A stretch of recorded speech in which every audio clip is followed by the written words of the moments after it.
বাংলাদেশের রাজনীতিতে গত প্রায় ২০ মাসে যেন এক দশকের সমান পরিবর্তন এসেছে।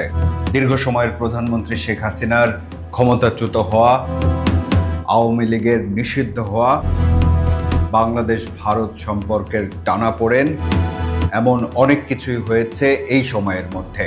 এমনকি এক সময় যাকে বাংলাদেশের সবচেয়ে ক্ষমতাধর রাজনৈতিক ব্যক্তি মনে করা হতো, সেই শেখ হাসিনার বিরুদ্ধেই হয়েছে বিচার, হয়েছে মৃত্যুদণ্ডের রায়। কিন্তু হঠাৎ করেই আবার আলোচনায় এসেছে একটি প্রশ্ন: শেখ হাসিনা কি ফিরবেন? ভারতের এক সংবাদ মাধ্যমে তিনি বলেছেন, মাথা উঁচু করেই ফিরব। আবার আওয়ামী লীগের ফেরা নিয়ে অনেক কথাই লিখেছেন সাবেক উপদেষ্টা মাহফুজ আলম। এ নিয়ে কথা বলেছেন ডক্টর আসিফ নজরুলও। এমনকি প্রধানমন্ত্রীর তথ্য ও সম্প্রচার মন্ত্রণালয় বিষয়ক উপদেষ্টা জাহেদুর রহমানও শেখ হাসিনার ফেরা নিয়ে মন্তব্য করেছেন। তাহলে কি বাংলাদেশের রাজনীতি আবার নতুন মোড় নিতে যাচ্ছে, নাকি এটা শুধুই রাজনৈতিক কৌশল? আজ আমরা চেষ্টা করব আবেগ নয়, বরং রাজনৈতিক বাস্তবতা দিয়ে বিষয়টা বোঝার। আমি মঞ্জুরুল করিম আপনাদের স্বাগত জানাচ্ছি প্রেক্ষাপটে। শেখ হাসিনা নিজেও ফিরতে চান, আবার বাংলাদেশ সরকারও তাকে ফেরাতে চায়। তিনি ফিরতে চান মাথা উঁচু করে, আর সরকার তাকে ফেরাতে চায় বিচার আর আদালতের রায় বাস্তবায়নের জন্য। ২০২৪ সালের ৫ আগস্টের পর এই ইস্যুটাই ভিন্ন ভিন্নভাবে ফিরে এসেছে। অন্তর্বর্তী সরকার বারবার ভারতের কাছে শেখ হাসিনাকে ফেরত দেওয়ার আনুষ্ঠানিক আবেদন জানিয়েছেন। এ বিষয়ে দুই দেশের মধ্যে থাকা আইনের বিষয় নিয়েও অনেক ব্যাখ্যা, বিশ্লেষণ আর আলোচনা হয়েছে। এমনকি বর্তমান বিএনপি সরকারের পররাষ্ট্রমন্ত্রী খলিলুর রহমানও তার ভারত সফরের সময় শেখ হাসিনা ও সাবেক স্বরাষ্ট্রমন্ত্রী আসাদুজ্জামান খান কামালকে ফিরিয়ে দেওয়ার আবেদন জানান। তবে ভারতের পক্ষ থেকে এখন পর্যন্ত ইতিবাচক কোনো সাড়া পাওয়া যায়নি।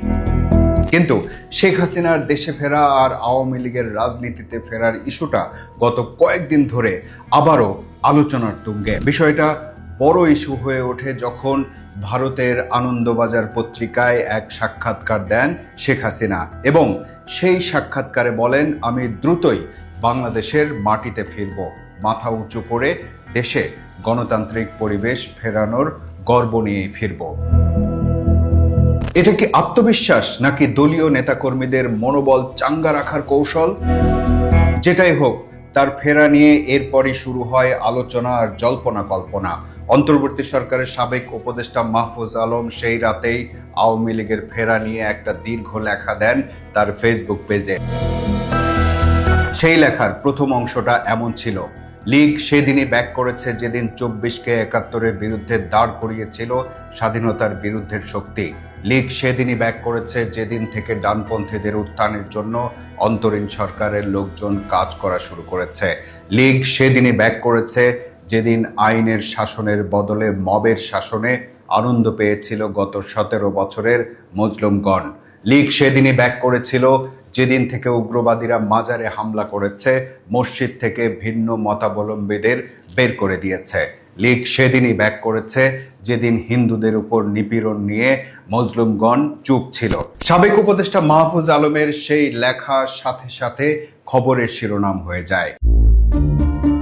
এরপর ২০ মে অন্তর্বর্তী সরকারেরই আরেক সাবেক উপদেষ্টা ডক্টর আসিফ নজরুল লেখেন, আওয়ামী লীগ ব্যাক করেনি, তারা ছিলই।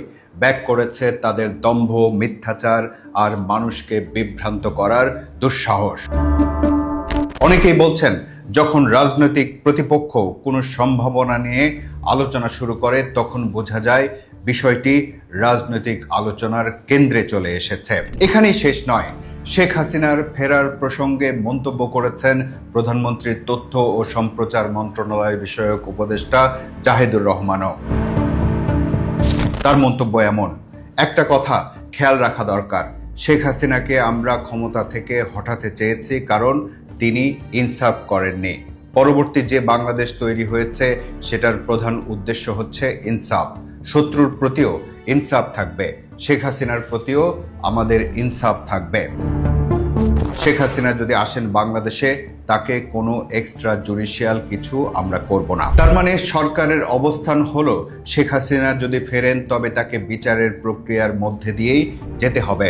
এখন প্রথম প্রশ্ন হলো, এই বিচারের প্রক্রিয়ার ভেতর দিয়ে যাওয়ার জন্য বা সাজা ভোগ করার জন্য কি বাংলাদেশে ফিরবেন শেখ হাসিনা? আর দ্বিতীয় প্রশ্ন হলো, বাংলাদেশ সরকারের আবেদনে সাড়া দিয়েই কি শেখ হাসিনাকে ফেরত পাঠাবে ভারত? এসব প্রশ্নের সরল কোনো উত্তর নেই।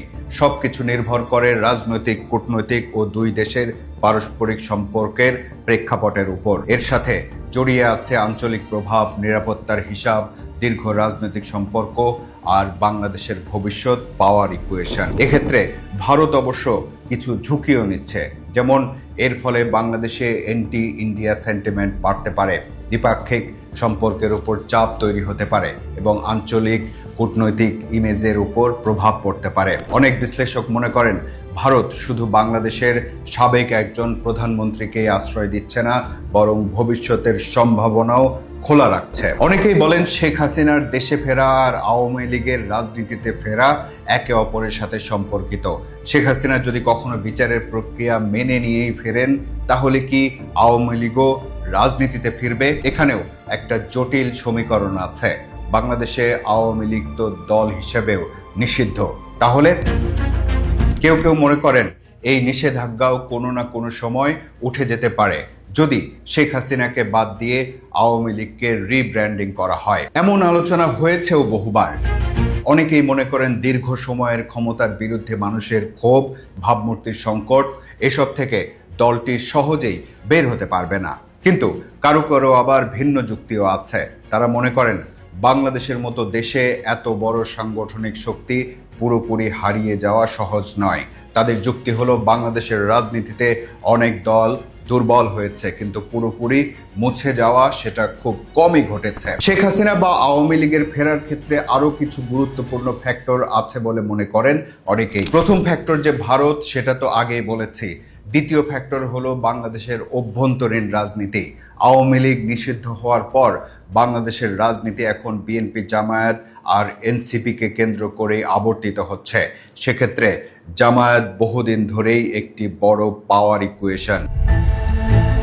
ভবিষ্যৎ রাজনৈতিক মেরুকরণে যদি কোনো পক্ষ মনে করে জামায়াতকে ঠেকাতে একটা পুরনো ফোর্স দরকার, তাহলে আওয়ামী লীগকে ঘিরে নতুন হিসাব শুরু হলেও হতে পারে। তৃতীয় ফ্যাক্টর হলো ক্ষমতাসীনদের জনপ্রিয়তার সংকট। বাংলাদেশের রাজনীতিতে বিরোধী শক্তির উত্থান অনেক সময় নিজেদের শক্তির চেয়ে ক্ষমতাসীনদের দুর্বলতার উপর বেশি নির্ভর করেছে। অর্থনৈতিক চাপ, রাজনৈতিক বিভাজন, আইন শৃঙ্খলার সংকট বা জন অসন্তোষ বাড়লে পুরনো, এমনকি আইনগতভাবে নিষিদ্ধ রাজনৈতিক শক্তিও আবার জায়গা পেতে পারে। চতুর্থ ফ্যাক্টর হলো আন্তর্জাতিক মেরুকরণ। অনেক সময় বলা হয় যে বাংলাদেশের রাজনীতি শুধু ঢাকায় নির্ধারিত হয় না, দিল্লি, ওয়াশিংটন কিংবা বেইজিং এর হিসাবও এতে প্রভাব ফেলে। সেক্ষেত্রে ভারতের কৌশল, পশ্চিমা বিশ্বের অগ্রাধিকারে পরিবর্তন কিংবা আঞ্চলিক নিরাপত্তা পরিস্থিতি যদি নতুন দিকে যায়, তাহলে বাংলাদেশের রাজনৈতিক সমীকরণেও তার প্রভাব পড়তে পারে। এসবের জন্য হয়তো অপেক্ষা করতে পারেন শেখ হাসিনা ও আওয়ামী লীগ। আনন্দবাজারের সাথে সাক্ষাৎকারে এমন ইঙ্গিতও দিয়েছেন তিনি। বলেছেন, এই অবস্থায় যারা বাইরে রয়েছেন তারা বিশ্বের বিভিন্ন মানবাধিকার সংগঠনে বাংলাদেশের প্রকৃত পরিস্থিতি তুলে ধরছেন, সামাজিক মাধ্যমে সক্রিয় রয়েছেন। এই কথাতে এটা পরিষ্কার যে আওয়ামী লীগ হয়তো একটা দীর্ঘ অপেক্ষার পথ বেছে নিতে যাচ্ছে। আর মাথা উঁচু করে ফিরতে হলে বাংলাদেশে বহু কিছু পরিবর্তনের জন্য অপেক্ষা করতে হবে।